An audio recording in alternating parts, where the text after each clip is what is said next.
Selamat malam, salam Raja Ball.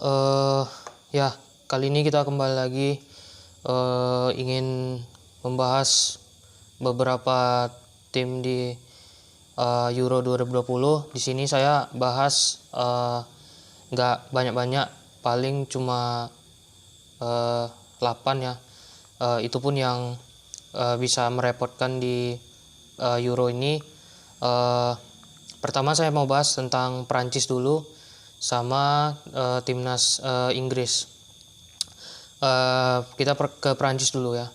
Prancis bisa dibilang menurunkan skuad terbaik mereka, apalagi mereka berstatus juara Piala Dunia 2018. Jadi masih mempertahankan komposisi pemain yang seperti di Piala Dunia kemarin. Nggak banyak pemain yang nggak banyak pemain yang berubah lah, tapi ada wajah-wajah baru, ada wajah-wajah yang bisa dibilang ini debut mereka di turnamen Euro ini dan bisa dibilang siap membuktikan kualitasnya. Prancis dari segi permainan sih ya mereka solid, defense mereka solid, attacking mereka juga bagus karena mereka didukung pemain-pemain cepat ya, kayak Mbappe, Griezmann, Dembele itu kan pemain-pemain yang punya speed kencang lah. Terus mereka punya DM defensive midfield yang kita tahu semua bahwa seorang N'Golo Kante memang luar biasa, tambah Pogba dan Rabiotnya Juve dan masih banyak lagi lah. Tapi intinya kuncinya itu ada di Kante sih sama Pogba. Karena memang terutama Kante ya, karena nih Kante ini memang luar biasa. Kemarin saya lihat dia main di final Liga Champions juga mainnya luar biasa.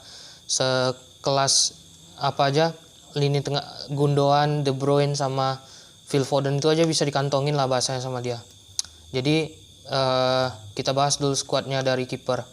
Kiper Didier Deschamps manggil 3 kiper, yaitu Yoris Spurs, Mike Maignan yang baru juara sama Lille terus pindah ke Milan, terus satu lagi Steve Mandanda.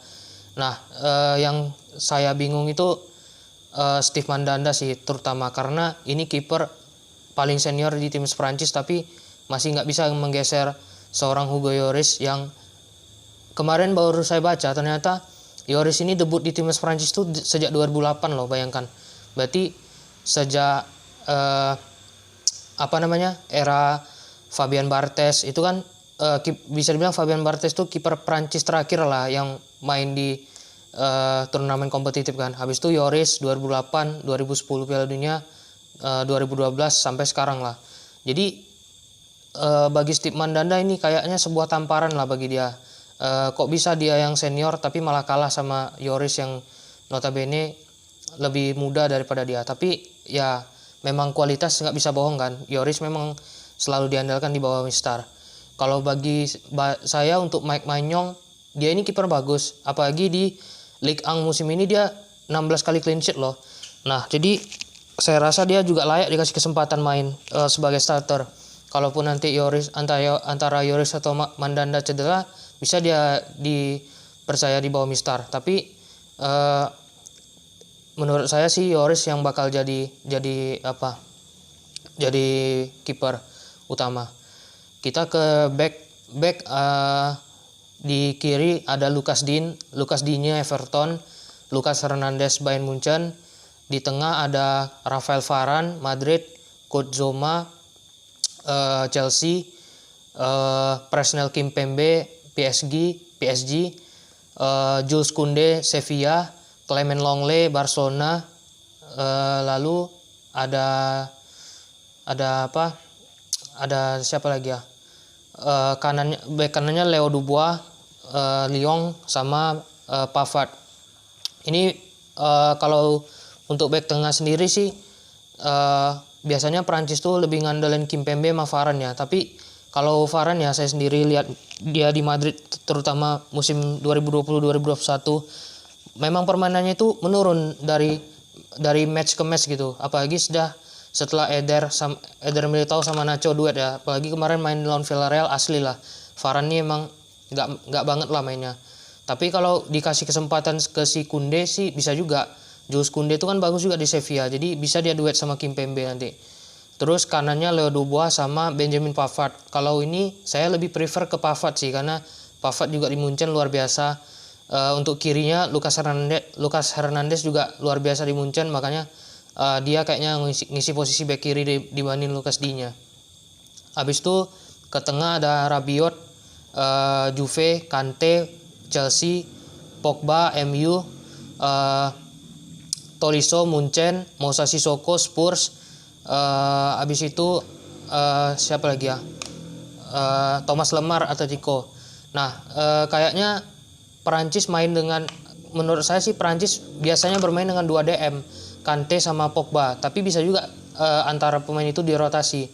Tapi saya sih lebih prefer Kante yang jadi starting kan, karena memang tahu sendiri lah Kante mainnya gimana. Terus di depannya Mbappe, PSG, Griezmann, Barca, Dembele, Barca, Giroud, Chelsea, Marcus Thuram, Mönchengladbach, Ben Yedder, Monaco, sama Karim Benzema, Real Madrid. Nah, ini seru nih di persaingan di depan. Apakah terutama penyerang tunggal ya, penyerang utama striker ini, apakah Giroud bisa membuktikan dirinya lebih layak daripada Benzema, atau Benzema yang malah geser posisinya di Euro kali ini? Patutlah kita tunggu. Nah, untuk sayapnya ini bisa bergantian ya.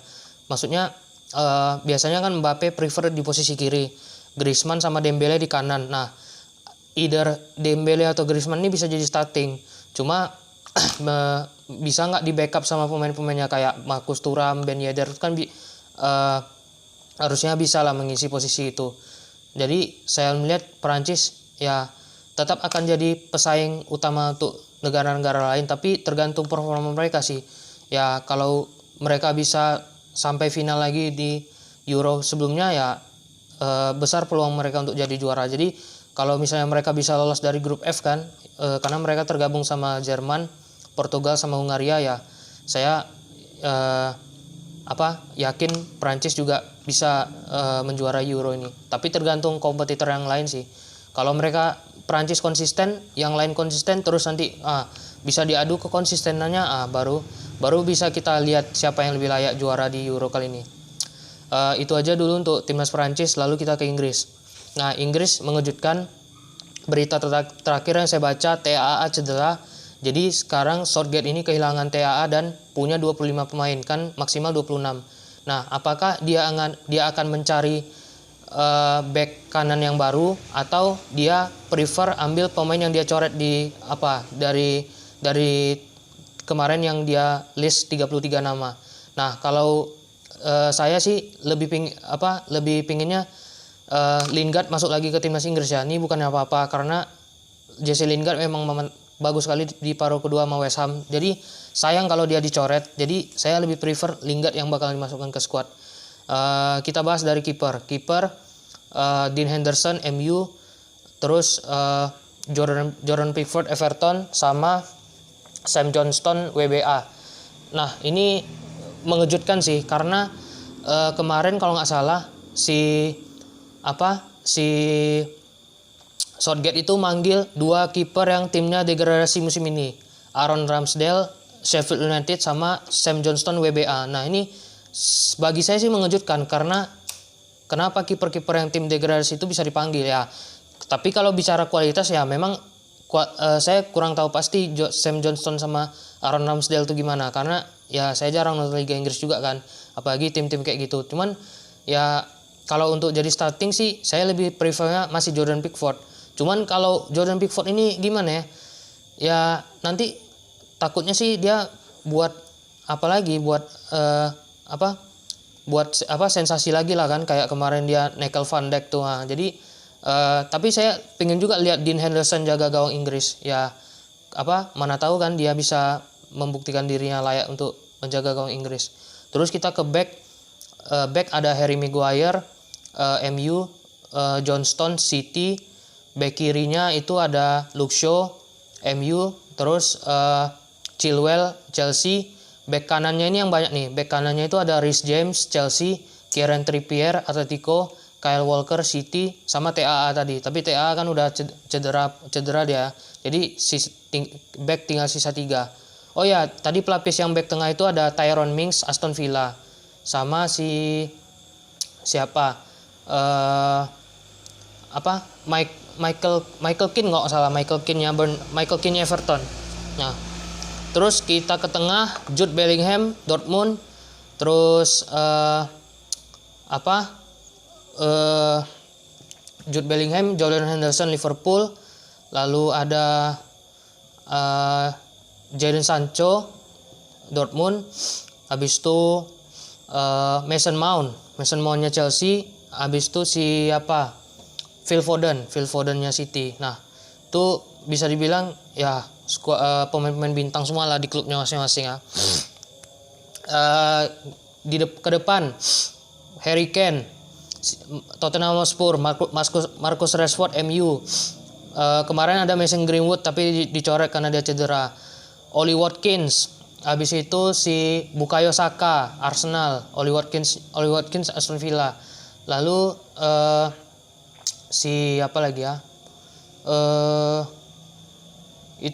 Itu yang saya tahu. Tapi yang jelas Marcus Rashford sama si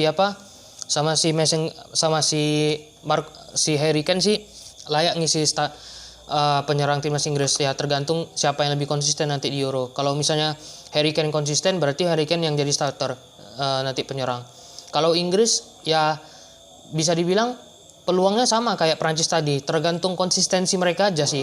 Karena kalau kalau Inggris ini saya lihat kadang mereka juga bisa nggak konsisten kan, tapi kita nggak tahu lah kayak mana perjalanan mereka nanti. Oke, itu aja dulu. Besok saya lanjut lagi dengan tim-tim yang lain. Thank you for watching.